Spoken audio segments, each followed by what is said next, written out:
Welcome back.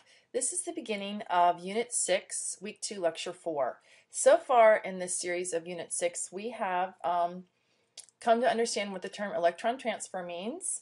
You learned that electrons transfer from one reactant to the other, of course, across the course of certain types of chemical changes. And those types of chemical changes chemists call oxidation-reduction reactions, or redox reactions for short. And then finally, in the last lecture, you became aware of the fact that engineers and scientists have devised a way to separate the two half reactions, the oxidation reaction from the reduction reaction, physically separate them to harvest that electron transfer as electrical energy. So today we're going to look further at this concept of harvesting electrical energy. And the question we're answering today is, why do batteries look so different? Okay, this is actually the first time I think I've used the word battery.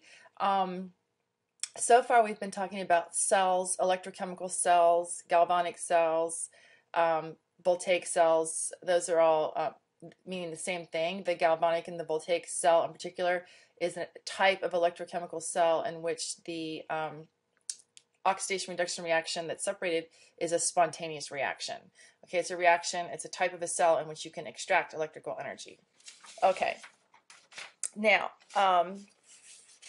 I don't think you guys have probably ever seen a battery that looks like that. Two beakers with some kind of U-tube and wires sticking out of it and everything, with your little light bulb up there. Maybe your teacher has demonstrated one in the lab. You can see videos. You see it on the animation that you were supposed to look at, but you don't have one at your house probably. Rather, what you've seen when it comes to batteries is something like this. And so what's happened is, once the scientists and engineers understood the basic concept, then all kinds of design has come from that basic oxidation reduction concept to give us batteries and voltaic cells that meet the needs of our modern society. So this is your classic, what was called a dry cell battery. This is a car battery, oftentimes called a lead acid storage battery. And then here's just a whole smattering of different sizes and shapes of batteries. These little discs are often found in watches and cameras and whatnot. And then you've got your regular batteries that you might see in in flashlight or portable electronics of some sort. Okay, so there's all different types of designs, and it comes out of what purpose and what device your mobile electricity is going to serve. Okay, so here's an example of what the inside of a dry cell looks like, what's called a dry cell. And notice we use the word, in the industry they use the word dry cell, duracell, ever-ready. They use the word battery, but in the strictest sense, these are just cells, single cells, electrochemical cells.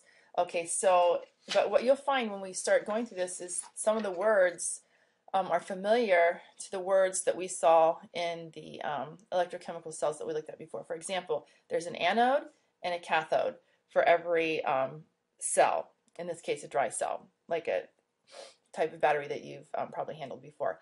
At the cathode, you're going to have reduction occurring. At the anode, you're going to have oxidation. So this is where we produce the electrons, and this is where we sort of consume the electrons. And those two reactions are physically separated, although it's hard to tell because the battery is, from the outside, just like looks like one single device. In this case, it's a zinc manganese battery, and the zinc is right here. It's literally the casing of the battery is usually made of zinc, and then this blue in here is the electrolyte, which will be serving as the salt bridge, and then the inside here is a graphite electrode, so that's going to be an inert electrode, and then there's this manganese oxide paste right next to the electrode. So the manganese is what's undergoing reduction, the zinc is what's undergoing oxidation, and then to complete the circuit, the ions can flow one way or the other through this potassium hydroxide paste here. So anyway, the electrons are produced at the zinc, at the anode. They travel in this direction around. You put something in between the two ends of the battery to connect the circuit. In this case, they got a little light bulb, and then it's connected to this cathode, which is the graphite inert cathode. Okay, so in this case, you can see all the parts that we talked about in the previous example with the anode compartment, the cathode compartment, the salt bridge, the flow of electrons through the external circuit.